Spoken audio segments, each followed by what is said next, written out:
In 1941, Helmuth Hubener, a teenage boy and two friends from his Latter-day Saint branch, began to feel that something wasn't right about the Nazi regime that was being bought into all around them.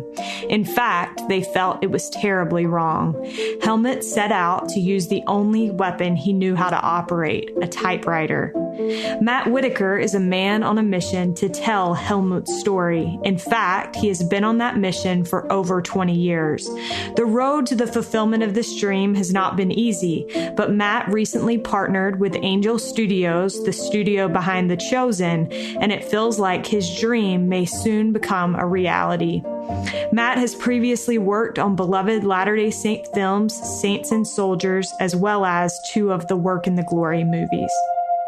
This is All In, an LDS Living podcast where we ask the question, what does it really mean to be all in the gospel of Jesus Christ? I'm Morgan Pearson, and I am so excited to have Matt Whitaker on the line with me today. Matt, welcome. Thank you, Morgan. I'm so happy to be on here. Well, today we're going to be talking about a project that Matt has now devoted a good chunk of his life to. Matt, you have been working on this project for a very, very long time. Is that right? That is true. Starting way back in 2001. Let's see, what year were you born? Is it okay to ask that? How old were you in 2001? Yeah, I was born in 1989, so I would have been 11 or 12 around that time. Well, when you were 11 or 12, I was in my 30s, and I'm a filmmaker, so I was working on a documentary for PBS about World War II, and it was about members of the church who had served in World War II. So my dad was a B-24 bomber pilot, and I've always been just fascinated and very interested in all things World War II. And in this documentary, I was interviewing veterans of World War II, members of the church who were American and British, but also I was interviewing veterans from the other side who had served in Hitler's army, who were also at the time members of the church, even when they were serving in the army. And it was just a very, very interesting experience. And while I was kind of immersed in that, a friend of mine that was working on it with me asked if I'd ever heard of a young German teenager named Helmuth Hubener, who in Nazi Germany had run a resistance group, led this resistance group of other teenagers. I said, no, I haven't heard of that, but I'm interested. And he said, I think the last surviving member of the group is still alive, and I think he lives about 45 minutes away from us. Should we try and see if we can track him down? I said, heck yeah, man, I am in. And we didn't know how to reach him, so we actually opened up the phone book. We knew his name, and we found him in the phone book, called him up, and introduced ourselves and asked if he would be open to the idea of having us come and maybe sharing his story. And his response was, yeah, sure, come on up. And so we went up to his home, and there, sitting in his living room, he told a story that has changed the rest of my life. He told a story of his best friend, this 16-year-old Helmuth Hubener, who they knew each other from church. They all went to church, and another best friend, Rudy Voba, and that Helmut had already begun writing up and typing up anti-Hitler, anti-Nazi leaflets, and at first by himself was putting them out on the streets of Hamburg at night, which was obviously extremely dangerous. But he recruited his two best friends to join him in that, and they did. And Carl shared this incredible story, this of bravery and courage and trauma on all these things. And I tell you, I walked out of his house that day just saying to myself, I have to tell this story. More people need to know this story. And so I did a PBS documentary back in 2002. We shot with him. We actually got a chance to take Carl back over to Germany. So here's this man in his late 70s, back over to Germany, and some of the places that he lived, even after they had been arrested, some of the cells that they were held in were still in existence. And to walk into some of these little rooms with the bars in the windows and with him, and just the feelings and the experiences and the things that he shared, it was just really unbelievable. It really sank deep into my heart.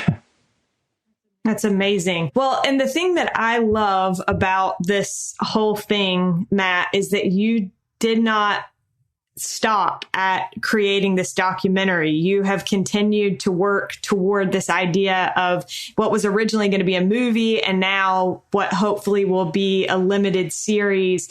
But I wondered, as I was preparing for this interview and watching the documentary and watching some of the other materials, I wondered what it was about that first interaction with Carl that left such an impression on you that made you feel like you had to do something with this story.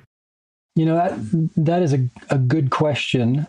And I've, of course, over the years asked myself, especially at times when things were rough, I was like, why am I doing this? Why can't I let this go? What was it about what Carl told me that day and in subsequent conversations that we had that is sunk so deep? And I don't have a perfect answer, but one thing that I've realized is that I believe that there is across humanity this innate, deep connection to stories where someone sacrifices their life for a greater good, where they're sacrificing their life to save someone else, or standing up for something when they know that they're putting their own, we have this desperate, inborn, innate need to live, and yet they're willing to subjugate that to help someone else.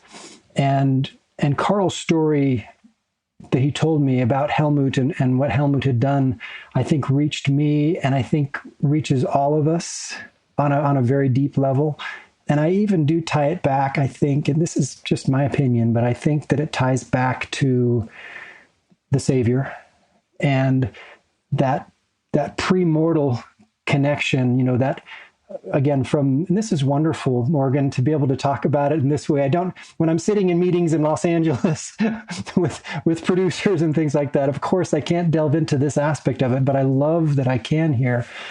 But this premortal connection and gratitude that we feel for that person who said, send me, I'll do it, and so that idea of self-sacrifice, the ultimate self-sacrifice, I think resonates and echoes throughout humanity. And so when we find those stories, when I hear those stories, man, they resonate deeply with me. And I believe that that's a big part of why Carl's story that he told me about Helmut and his, their sacrifice that they did for the truth and for what was right, why I can't let it go. Well, I love what you said about being able to talk about this in a way that you can't a lot of the time, because that's one thing that I've told people about this podcast is they've said, are people comfortable talking about their faith? And I usually say the amazing thing is how much you find that these people that oftentimes are working in even more secular work than what you do, Matt, they have this desire to talk about their faith because they don't get to other times. And so I think it's so fun today that we'll have the chance, we'll make sure that people have the resources that you've shared with me, the documentary, so that they can, check that out if they want to. But I think that it's important for people to be able to hear the unique aspects that apply to members of our church as we go through this discussion today. So I wonder if one effective way maybe to allow you to share more of these three boys' story would be to have you outline some of the biggest lessons that you feel like the story teaches, and maybe why those lessons have resonated so much with you over the time that you've been working on this project. Sure. Yeah, I think I have something to say about that. And if I may need to give some more context to the story and share a little bit of what Carl shared with me, and to have that firsthand experience. I was hearing from someone who said, I was there, I was with Helmut, and we were being chased by the Gestapo and, those kinds of things. It was a firsthand experience that he was sharing. But Helmut, grew up in the church there in Hamburg, attended this little branch, but they grew up singing the same hymns that we have grown up singing. And in fact, that a lot of Christians, and one that Carl mentioned to me was, do what is right, let the consequence follow. And they grew up singing that. And so for Helmut, when, he grew up again, just kind of inculcated and surrounded with the propaganda of Hitler and Nazi Germany. And what happened was his older brother, who was also a faithful member of the church, was serving in the German army, had come home from France, and he smuggled with him a shortwave radio. And if you know anything about that, in Nazi Germany, they had what they called the People's Radio. And it was a terrible little radio that only got about 3 stations, and you could only hear what Hitler wanted you to hear. Whereas with this shortwave radio, Helmut turned it on and started listening to radio broadcasts from the BBC and from America and from other places. And at that time, the BBC was broadcasting in the German language. And they were broadcasting not propaganda, they were broadcasting the truth. And intentionally trying to reach out to German citizens who had access to shortwave radios to let them know what was really going on. And Helmut heard these and intuitively knew that he was hearing the truth. And I don't fully understand how he gathered that, but the way Carl explained it is that you listen to the propaganda radio and it was just all victories all the time. And the German army was undefeatable. And he was listening, when he listened to the BBC, he would hear victories, but also defeats. And it just sounded, he just realized he was getting a much more full picture than that. And this kid who grew up singing, "Do what is right, let the consequence follow," took that next step. So he didn't just realize, oh, this is true, I'm going to keep listening. He had that courage to say, I have to share this with others. And he was in their little branch, he was the branch secretary. And his job was to type letters to the German soldiers from their branch who were serving in the army. Well, he borrowed that typewriter, took it home, and started on that church typewriter typing up these anti-Hitler, anti-Nazi flyers. Before that, he was on the Nazi fast track. He had a job working for the government at City Hall, had access there to banned books, so banned literature, banned authors like William Shakespeare and Schiller and Heinrich Mann, all these different authors that had been banned. He had access to them in this archive. And so we know that he was reading that. He was listening to the BBC. He was also just putting things together on his own. And so when he started typing up the truth in these flyers, we have copies of some of the flyers that he wrote, and it is unbelievable. He's predicting things that are going to happen, and they did happen. They ended up happening. He's predicting that Germany's going to lose the war at a time when they were dominating, and he would say, this is why, and those things happened. So to get back to your question, we see this, he was doing that at night during the week. And then at Sundays, he was going to church and he was passing the sacrament and participating in this branch. One of the aspects of the story that to me is really poignant and powerful and frankly a little nuanced or complex is that the branch president in that branch in Hamburg, faithful member of the church, I had the privilege of meeting with 2 of his sons. Just a devout member of the church. He was also a devout member of the Nazi Party and really, really believed it. And sometimes he would begin the meetings with the salute and Heil Hitler. And for some people, that just seemed normal and natural. And for other members of the branch, it didn't. It didn't seem right at all. But that was the environment that Helmut was going to church in. And one crucial moment for him, he had a friend in the branch who was just a couple years older than he, his name was Salomon Schwartz. And Salomon was a convert to the church. He was Jewish. And one Sunday, they showed up to church and there was a sign that had been put on the door by the branch president that said, Jews not allowed to enter, which of course you saw all over the city by that point. This was in late 30s, early 40s. But they just had that, that one, Salomon and his sister had joined the church, and those were the only Jews in that branch. And it was traumatic, and shortly after that, Salomon was arrested and eventually ended up in a concentration camp.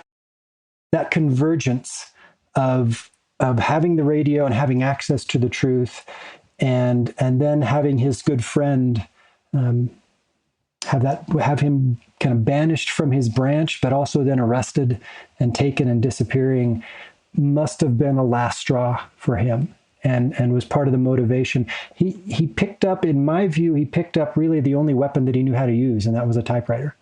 He wasn't, by all accounts, he wasn't athletic, he wasn't big, he wasn't, he didn't have a gun or any of those things. He had a typewriter, and that's what he started. That's why this LDS kid started typing up the truth and putting it out. Wow. Well, I want to unpack a couple of those lessons a little bit more and kind of highlight a couple of the things that you mentioned. It struck me as I was preparing that this is a unique story of friendship. You mentioned that it was like this boy being shut out was what the straw that broke the camel's back. What do you think these boys understood about loyalty that maybe we could benefit or learn from? Carl told me that, because they grew up, they were playing together when they were 5 and 6 years old. And by the time that they were teenagers, in the church in Nazi Germany at that time, the branch really was that was your family. It really was this very close. If you've spent any time in some of the small branches or wards in a church out in the mission field, as they say, there is a real closeness that we may not always experience here along the Wasatch Front, But they had these two boys that he reached out to were family. And so there was this commitment. Carl said that after they had started operating, and started putting out flyers together, they made a pact with each other. They made a promise to each other. And Helmuth actually told them, he said, if I ever get caught, I will not give up your names. I'll just take all the blame on me. And that both Carl and Rudy each made that same promise to each other and to him. So for me, it's actually beautiful to see this little group of three teenage boys involved in something that, yes, must have been exciting on one level, but also they knew it was extremely dangerous what they were doing, but they made this very, very meaningful and important promise to each other that they were going to be loyal to each other, that they were not going to, again, if any one of them got caught, it would end there. That was put to the ultimate test about a year later. To jump forward in the story, so these boys, this resistance group operated for about a year throughout 1941. And as they started putting out these leaflets, of course, the Gestapo, some of them were getting turned in, and the Gestapo was finding them, and reading them. The Gestapo was just convinced that this was a university professor. Whoever was writing these was, some communist university professor or something. And when they finally tracked down Helmuth at his office at the beginning of 1942 and arrested him, again, they thought they were just arresting, somebody who was putting them out, but that they were going to find out who was the adult behind this, who was writing these. They arrested him on February 5th, 1942, 80 years ago, and then began to interrogate and torture him for information. And it's interesting because I've read their notes and their records that they took of that interrogation process. I've read the English translations of them. And the Gestapo used terms like, we used assiduous persuasion to convince this young man to share. Well, of course, those are euphemisms for we tortured him and we beat him. Helmuth lasted for 5 days of keeping completely silent about anybody. But finally, after 5 days, he did give them the names of his two friends, of Carl and Rudy. He didn't tell them everything. In fact, he told them very little beyond that. And that's why Carl, because right after he gave them their names, Carl and Rudy were arrested and questioned and interrogated and tortured as well. Again, still asking all of them, who are the adults? Who's really behind this? And eventually, the Gestapo realized that all of this had been masterminded by this 16-year-old young man. But the fact that he did finally give their names was, I'm sure, traumatizing for Helmut that in that moment he wasn't able to keep his promise. Several months later, he was able to redeem himself. And that's a beautiful part of the story as well. Well, I don't want to give away all the parts of the story, but another thing that I wanted to highlight, you mentioned the branch president, and obviously that is a complex part of the story, especially for Latter-day Saints when we understand the structure of the church and organization of the church. And I thought it was interesting in the documentary, you talk to a professor who mentions that when he tells this story to his university students, they often are shocked that a member of the church would be part of the Nazi party. And he says, would you be shocked that a Latter-day Saint is a Republican or a Democrat? Well, that's the way that it felt at that time. It was just, are you part of it or are you not? And so there are some complexities as it relates to this situation. How would you explain that to those of us that are not quite as well-versed in the nature of the political situation there? Yeah, it is shocking for a lot of us when we hear that this branch president was a devout Nazi. But I think it's important to remember that this was Nazi Germany. There were Nazis in Nazi Germany, and there were a lot of people. I think it's easy for us to look back 80 years and kind of look at things in black and white, where we see, the evil Nazis and the heroic resistance fighters. And of course, I see what Helmut and his friends did as heroic, but there was this big gray area in the middle for most Germans. And that's where they were making their decisions each day. And they were trying to make decisions based on what they knew and based on living in that place every day. And so I look at this good branch president who, again, was very patriotic. And a lot of members of the church looked at Adolf Hitler, who didn't smoke and he didn't drink. And he encouraged people to search out their family history, to do their genealogy, of course, for very dark reasons, as proof that they didn't have Jewish ancestry. But he instituted something that he called the One Pot Sunday, where once a month, he would encourage people to abstain from meals for 2 meals and then donate the difference to the poor. So the members of the church were seeing all these things and thinking, especially early on in Hitler's, after he was elected, oh, well, maybe he is. In fact, some of the members of the church really felt that he was God's instrument to a point. Of course, there was a certain point where most people came to their senses and realized, wait a minute, this is not who we thought this was. But as Carl told me, by then it was too late. By then, if you whispered anything against him to the wrong person, including sometimes family members, that you could end up in a concentration camp.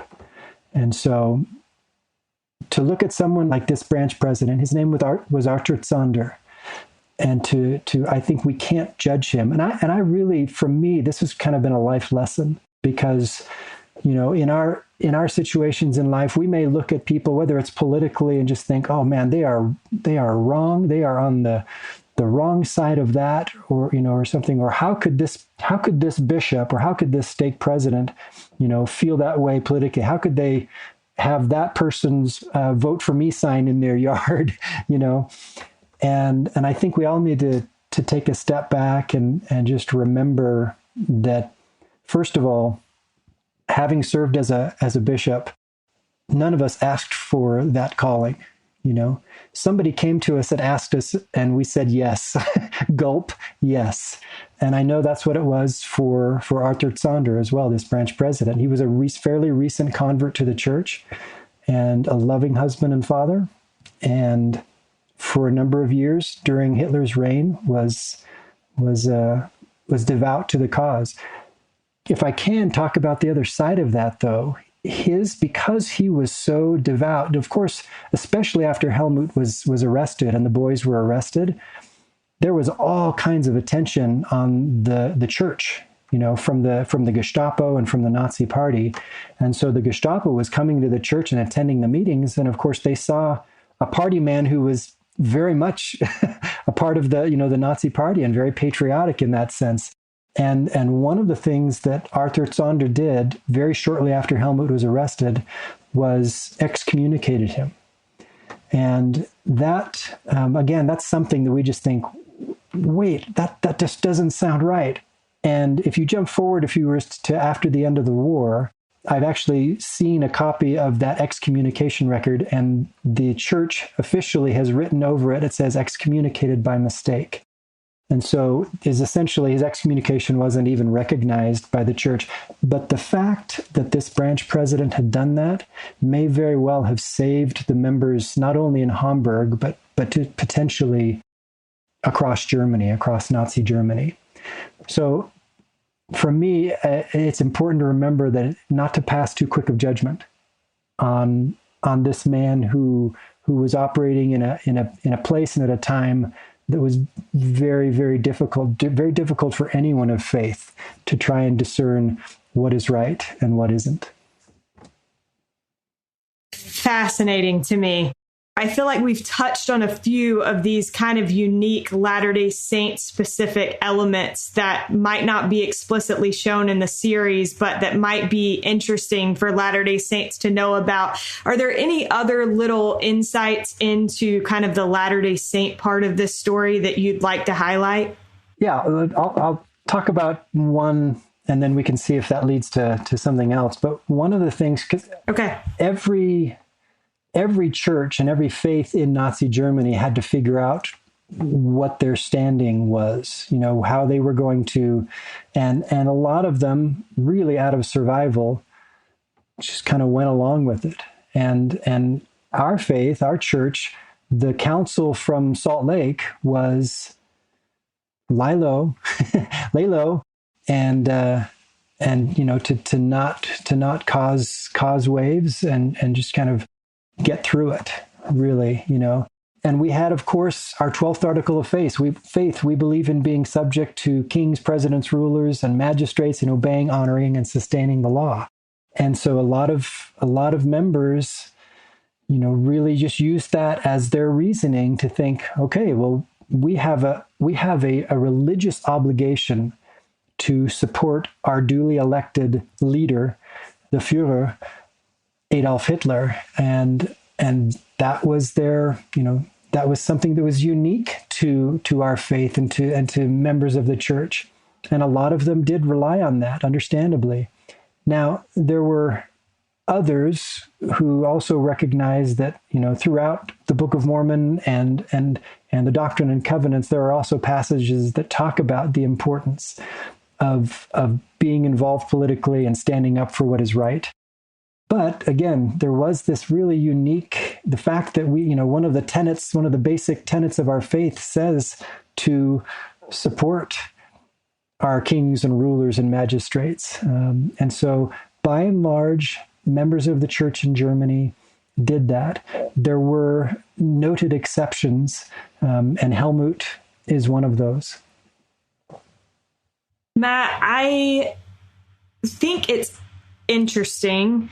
And one thing that may be important for people to know, because you've talked about, this being excommunicated, dealing with this branch president who was putting signs on the door and saluting prior to church meetings. This boy never lost his faith. Why do you think that this was so firmly embedded in him? That is such a good question, because we know that his mother, who was a member of the church, born and raised in the church, but was not terribly active in the church. She would go sometimes, but her parents were devout and devoted members of the church through and through. And so actually, because his mother she'd been married a couple of times, and she'd remarried with a man who was a part of the Nazi police, the SA, they called them, the brown shirts. And he and Helmut did not get along. And so Helmut moved out and moved in with his grandparents, who were very faithful and devout members of the church. And I'm sure that had a big impact on him holding fast to his faith despite all these questions around him, that were going on, despite the things that he was seeing his branch president do.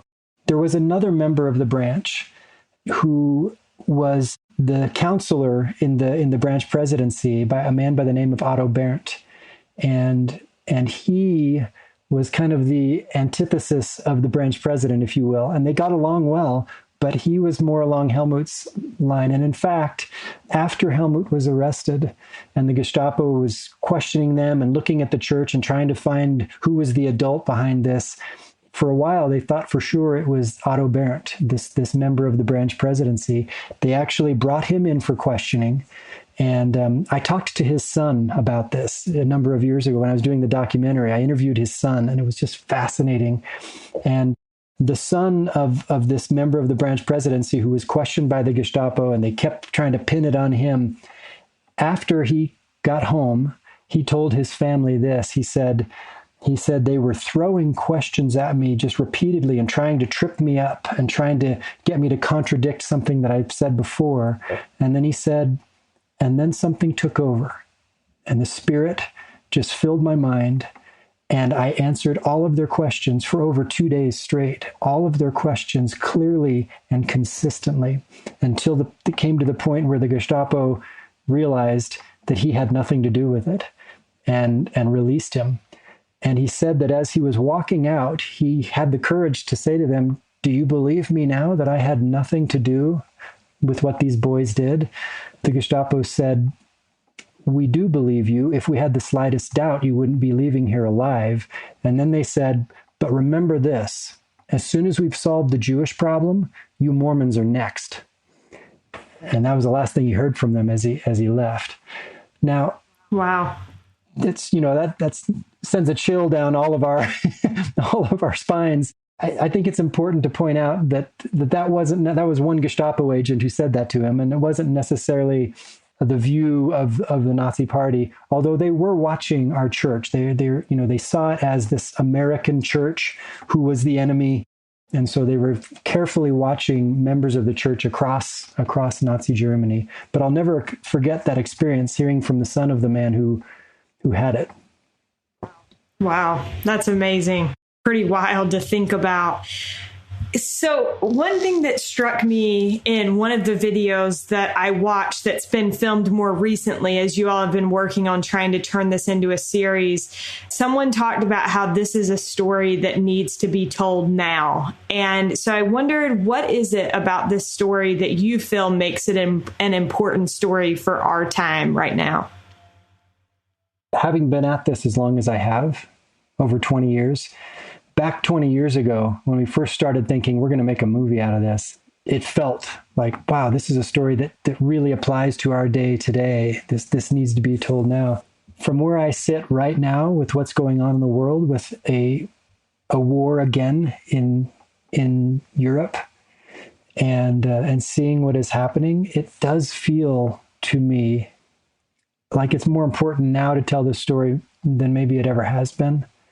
As I look at when a dictator has invaded another country and seeing how he's shut down their ability to receive radio broadcasts, taken control of all of their television and radio networks, it's really interesting that I mentioned earlier that the BBC during the World War II was broadcasting in the German language so they could send the truth, on shortwave to those people who couldn't get it.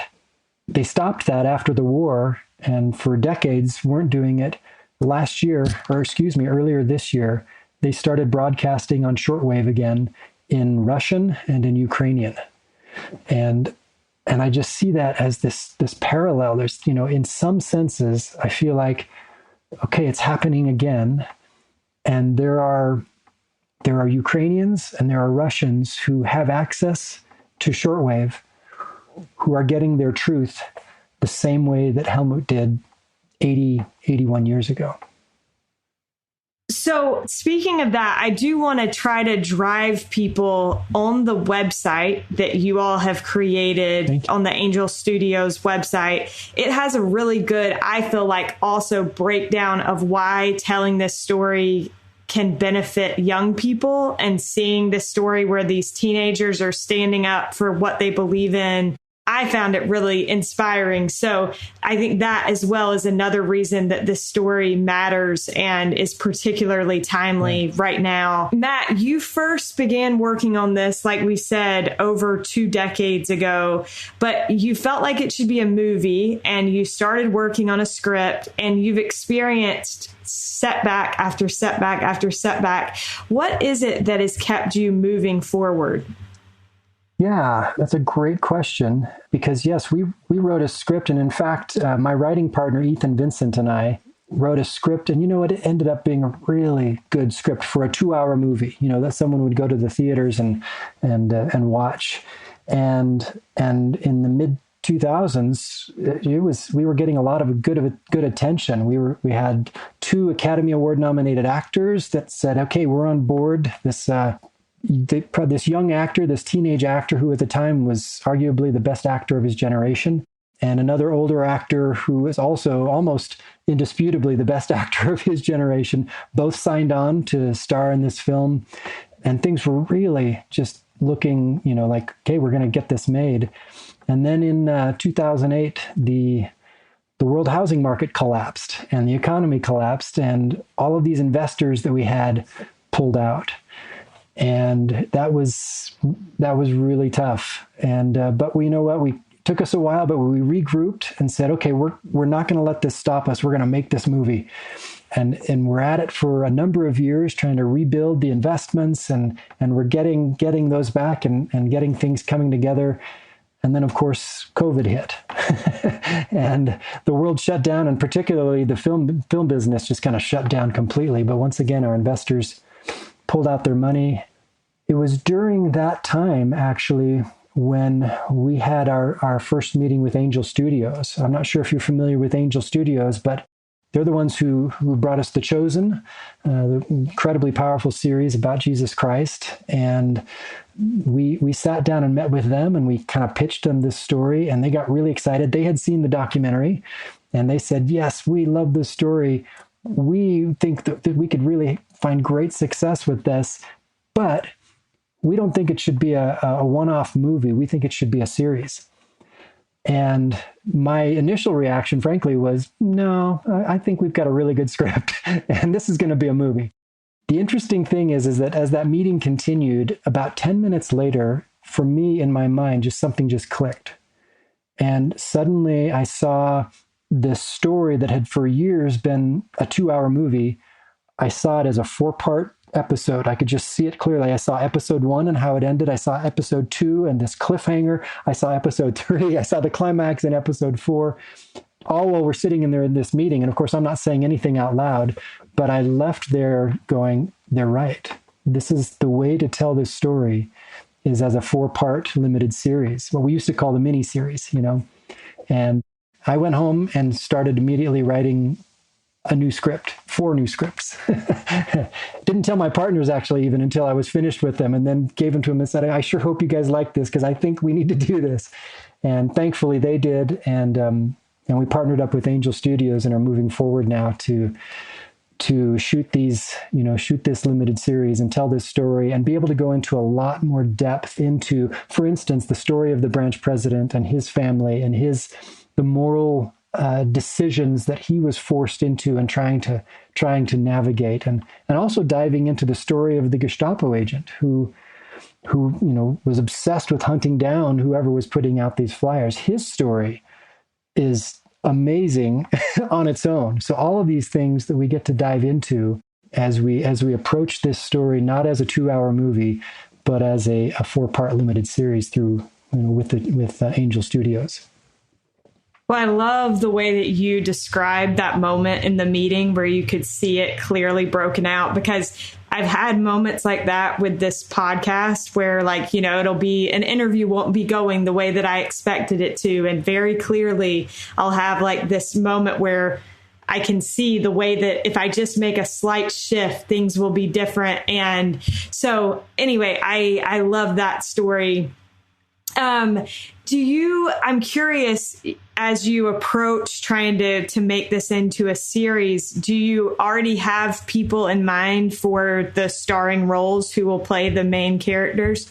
Another really good question. As I mentioned in the past, we have gone way down that road to where we had auditioned actors. It's interesting because way back in 2006, kind of in, version 1.0, as we were moving forward with this, we went over to London. We're casting most of the cast out of London, and went over to London, had, a lot of casting sessions there and seeing all these wonderful actors. It's interesting as I look back at our records there, we had, we were seeing these unknown but wonderful young British actors like, Robert Pattinson and Andrew Garfield, some of these who at the time were unknown, but of course now have done well.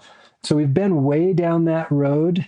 This time we've decided to approach it a little differently, where we're going to wait until we're completely funded. And that's the process that we're in right now. And then begin again that casting process to find those actors. I can't tell you how many times over the years that I've said, okay, now this is the actor that I want to play Helmuth. And then a couple of years would go by and then he's too old. So it's like, okay, now this is the new young actor that I want to play Helmuth. So we're a little circumspect right now and are just kind of holding back. And we believe that within the next few months, we'll really begin that casting process in earnest and find these wonderful British actors to portray these roles of Helmuth and his two best friends and the Gestapo agent and the branch president and his family, all of these parts. What would it mean to you, Matt, to finally have the opportunity to tell this story in the way you've envisioned for over 2 decades? Yeah, I actually have a hard time talking about that because it has been so close to my heart. And I do have to say that I wouldn't be sitting here talking with you about that I'm still on this journey if it weren't for my sweet companion, my beautiful wife. 21 years ago, when we started making the documentary, she was just all in, just so supportive. And then I had an experience in 2005, and I guess this is a venue where I can share that, if that's all right. I was actually at the temple and had been through a session and was praying and asking for direction on other areas of my life. And for some reason, I hadn't planned on it, but I just kind of asked this question: what about this Helmuth Hubener movie? We'd been working on the script and had actually had a big LA producer attached, and he had somebody else to direct it. And I was just going to be screenwriter with my writing partner. And sitting there in the temple, I had one of those strong responses that said, you need to make this movie. You need to direct this. And it was so overwhelming and filled with light. And I just received all kinds of direction on next steps to take. I went home and sat down with my wife and told her what had just happened and said, kind of warned her. I said, hon, this could take a couple years. Well, 17 years later, she has been just completely loyal. You talked about, loyalty earlier. It is so overwhelming to me to see when I have been at times ready to quit and ready to just say, forget it. The Lord can't expect us to keep going after this many years, and we're almost there. And then everything falls apart and we have to start all over again. And I'm ready to, in the proverbial fetal position saying, what have I done? And there's my sweetheart saying, we're still making your movie, right? We're still going to make that movie. And so after all these years, and now we see ourselves on the cusp of actually being able to tell this story, to make this movie, I'm grateful for that. Yes, I get to finally be able to do what I've wanted to do so badly and felt directed to do.